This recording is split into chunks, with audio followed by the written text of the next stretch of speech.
We love talking about the correct life choices and the importance of making the right life choices, etc., etc.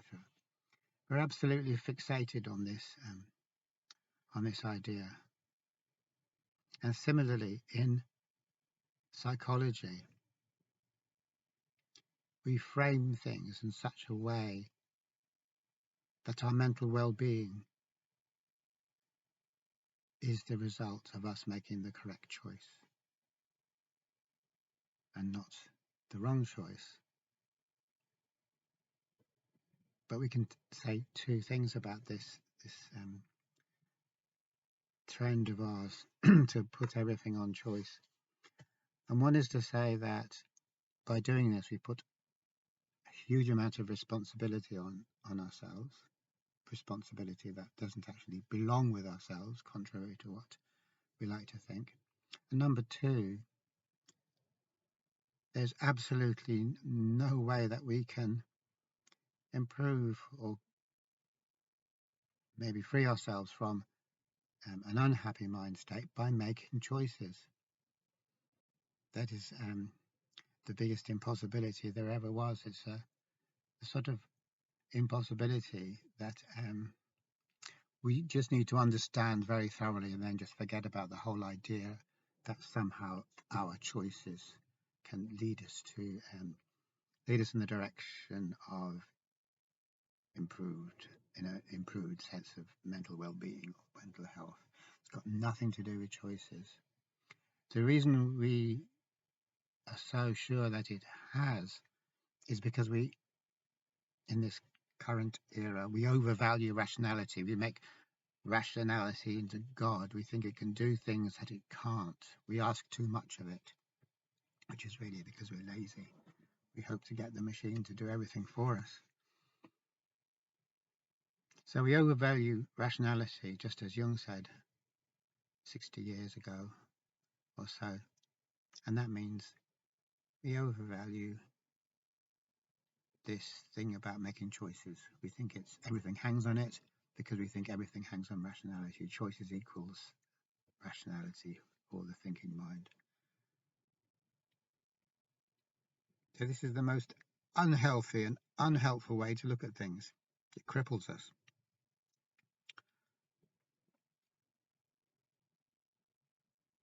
We can try and explain why this is so crazily unhealthy by looking at more traditional sources of wisdom. In fact, traditional sources of wisdom are the only source of wisdom. We don't get wisdom from any other sources. We don't get it from research. We don't get it from scholastic activity.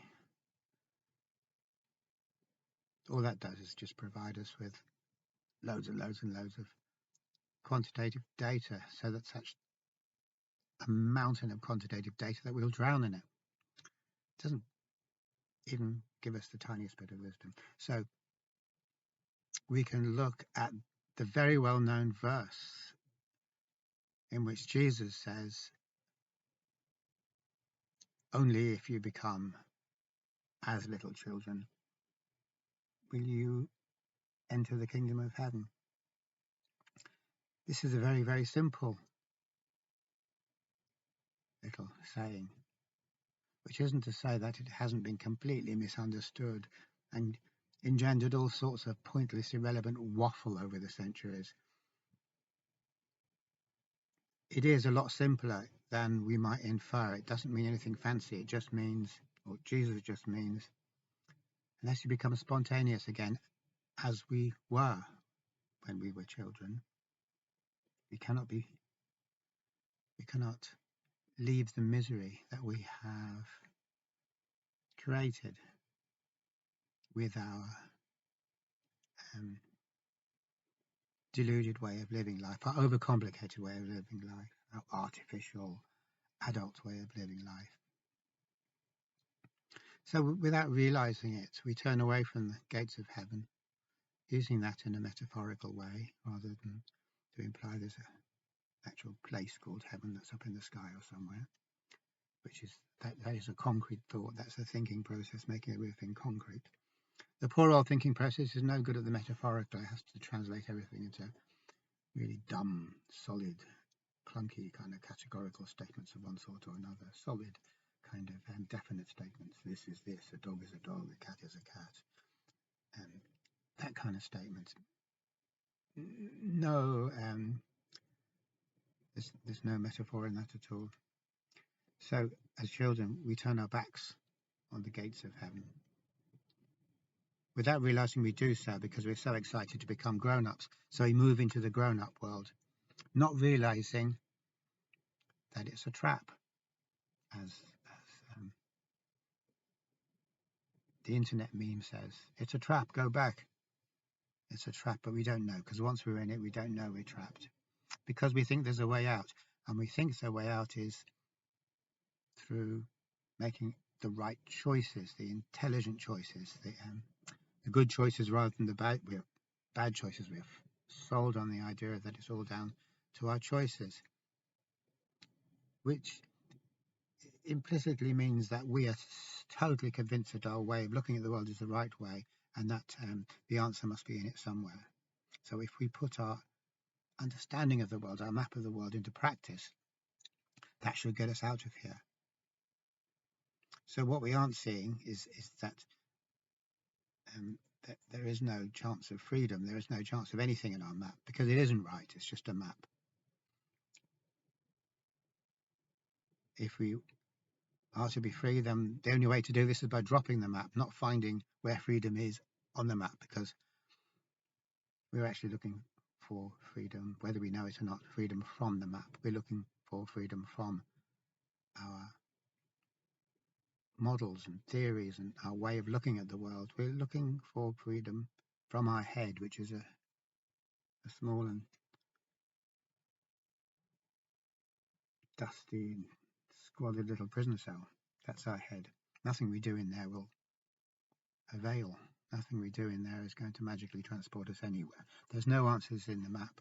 There's no answers in our current picture of what life is about or what the world is about. That all has to go, the whole lot. Only when we get rid of all of that do we become like the camel going through the eye of the needle. As long as we're burdened with our positive knowledge, our idea that we actually know something and that what we know is going to work for us and get us somewhere, we have to jettison all of that baggage. So this is a simple thing. It's not easy, but it's simple. Our theories about what we have to do in order to free ourselves or help us in our mental suffering are complex. And there's a tendency for the most complex and impressive looking model or hypothesis to win center stage, because we think if it's super complicated, it must be good. The more complicated it is, the worse it is. The only answer is the answer which is so very simple that only a child can get it, which is something that goes back to the Grail legend as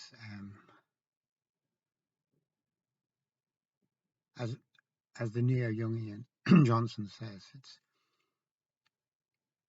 We can see the same thing being played out in the story of the search for the Grail and for Sir Percival. Percival meaning fool.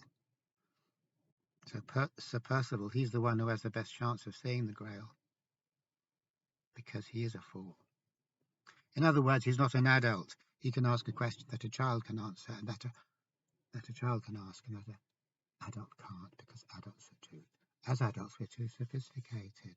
Everything has to be sophisticated. We've already gone through the door into adulthood and we can't go back again. In other words, we have already lost the gift that we had when we started off in life, which is the gift of being spontaneous, which is also the gift of being free, unfettered, unchanneled. So we lose that when we come into society, because society is all about fitting into the channels, not being free from the channels.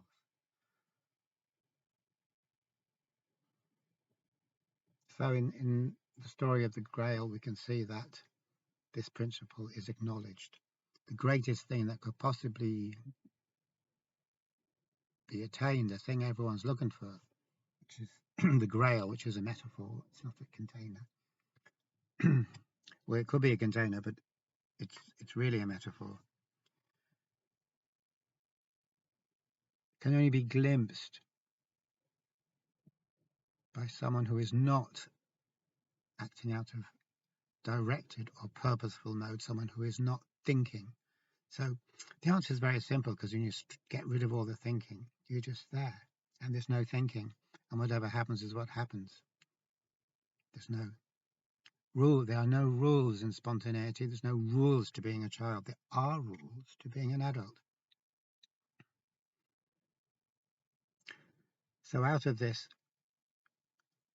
astonishingly simple way of being in the world, which is where we're just not thinking about the world at all, but just being in it and being connected with it. Because if we're thinking about the world, we are not connected to the world, because thought is a disconnection.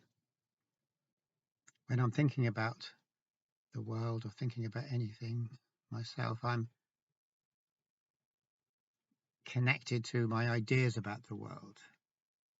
But that's not a connection, because my ideas about the world are an extension or projection of where I am already, or who I think I am already. Because the one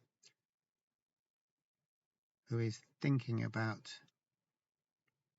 the questions is also a thought.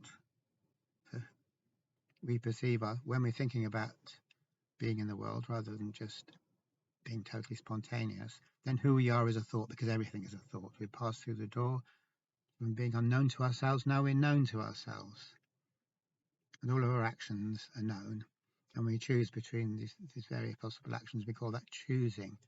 So choosing really means that we're more trapped in this prison of thought than ever.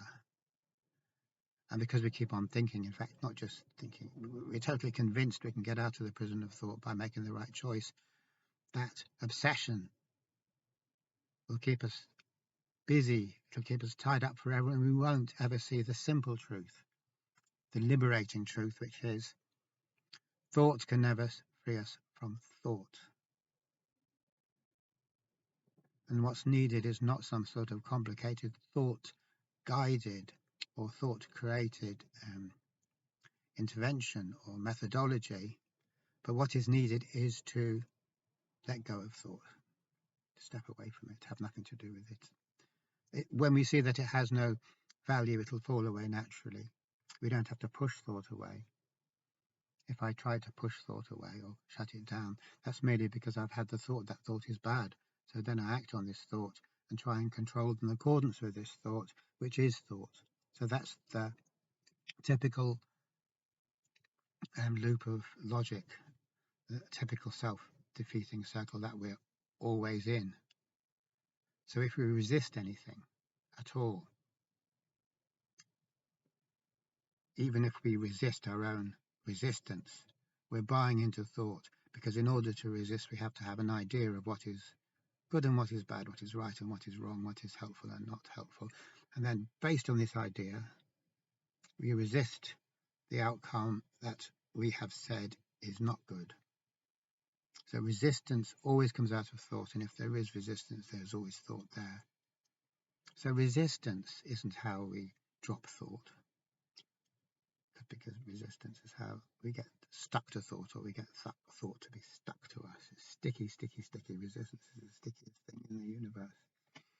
It's stickier than super glue. Dropping thought comes as a result of not struggling, not fighting, not trying to bargain with thought on its own terms, not trying to play cards with the devil. It comes as a result of seeing through, seeing that there's zero chance of ever getting anything worthwhile out of thought. As soon as we see that, and see it for ourselves, not because somebody who we trust or believe tells us we have to see it, totally for ourselves, totally clearly, then naturally thought falls away. There's no need to push it away. But it doesn't happen easy that we get to see through thought, because we're using thought as our guide, as our sat nav. And thought's not going to help us in this way. Thought's not going to tell us how to drop thought. Instead, it'll give us all sorts of tempting and plausible sounding things that we can do that won't work. And then when they don't work, we'll blame ourselves or blame whatever, and we'll try something else, and we keep going around in circles like that. That is how thought works. We keep on trying for something that's impossible, but thought keeps telling us it isn't impossible. Or maybe we're not trying hard enough, etc., etc. So when we're in a very difficult situation, when there is a lot of mental suffering, there's only one thing that helps. Only one thing that helps, and that is to drop thinking, to realize there's no help in thinking, because thinking is the culprit. Thinking is the little gremlin behind it all. So when we drop thinking, we go from purposeful mode or directed mode or mechanical mode back into spontaneous mode or child mode, as we could also call it. So when we're in this mode, we don't have any theories about the world, we don't have any oversight, we don't have a knowledge base, and so we don't have any choices. In spontaneity, there's no choices. As an adult, I'm constantly going from choice to choice and wrecking my head over it. It's complicated.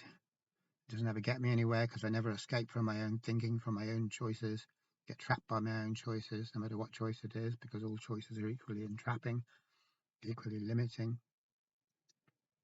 But the simple situation of being in the spontaneous mode is action happens. It doesn't mean that I'm totally passive. It doesn't mean that I just lie there. It doesn't mean that I just withdraw from life. It means that I don't think about life. I'm not withdrawing from life. When we only relate to the world that thought approves of, then we're withdrawing from life. Only we claim not to be. When we ditch the map and deal directly with the territory, that is not withdrawing from life. That's actually being back in life, as we were when we started off on the journey. We're in life. We don't have to think about it. And whatever happens, happens of itself, not because there has been calculation, deliberation, analysis, choice-making, decision-making. So here we have the stark contrast between directed mode and spontaneous mode. When I'm in directed mode, I make the choices, and the pressure's on me big time, because they better be the right choices, otherwise I'm in shit. So there is anxiety straight away. There's always anxiety in directed mode, whether we're aware of it, whether it's latent or not obvious, not at the forefront. It's always there. Anxiety is inherent in the very setup. The best we can hope for is to make the right choices every time, and we think that'll do it for us. It doesn't. It just embroils us in endless complications. But we don't see that. We just, at that stage, we're so low on perspective, we're so desperate, we just keep on doing the same old thing, hoping to get a different result. As Einstein said, we haven't got the perspective to drop the whole thing. And in the other mode, the spontaneous mode, there's no choices. Small children don't make choices. They don't weigh up the alternative. They act spontaneously. And when we're in spontaneous mode, we don't make choices, we act. We don't know why we're doing what we're doing. We don't intend to. We don't have any research to show that it's the best thing to do. But whatever comes out of us when we're in spontaneous mode comes out of us spontaneously. It just happens by itself. There's no doer doing it. There's just the action itself. There's no doer. There's just the doing. as all the mystical traditions tell us. And so at that point, our actions cannot be other than entirely appropriate. So we're not being passive, we're in tune. So it's another way of putting it is to say that we're in sync with the Tao, the way of things. And so the way of things acts through us. We don't have to know how it works. We don't have to have the right theory or map. That's not necessary. In fact, far from being necessary, if we have some sort of notion about what's going on, it won't go on. We bring in thought, even a little bit, and it screws everything up. Out of perfect not knowing, which also means having the willingness to be in a state of negative capability where we don't know what's happening, we don't know what should happen or shouldn't happen, and we have no choice of exercising control, but we can live life. In fact, that's the only way to live life. If that's not the way it is, then it's not life we're talking about. It's a mere mechanical parody of life, which is the best we can ever hope for, the only thing we can ever hope for when we're in adult mode. We can't avoid that the curse of being turned from spontaneous beings into directed or purposeful beings. It happens to us, we don't know that it's happening to us, and when it's happened to us, we're too mechanical to know what it means to be mechanical. We have no way of seeing what's happened to us, what has befell us. But the next stage is that over time, over the course of our lives, we can recognize mechanicalness or directedness or purposefulness for the curse that it is. And by recognizing this, we do return back into spontaneous mode. So no matter how old you are, you can always return back to spontaneous mode. It just requires that we are not afraid to see the truth of our situation and see how screwed up we are as adults, as purposeful or directed beings.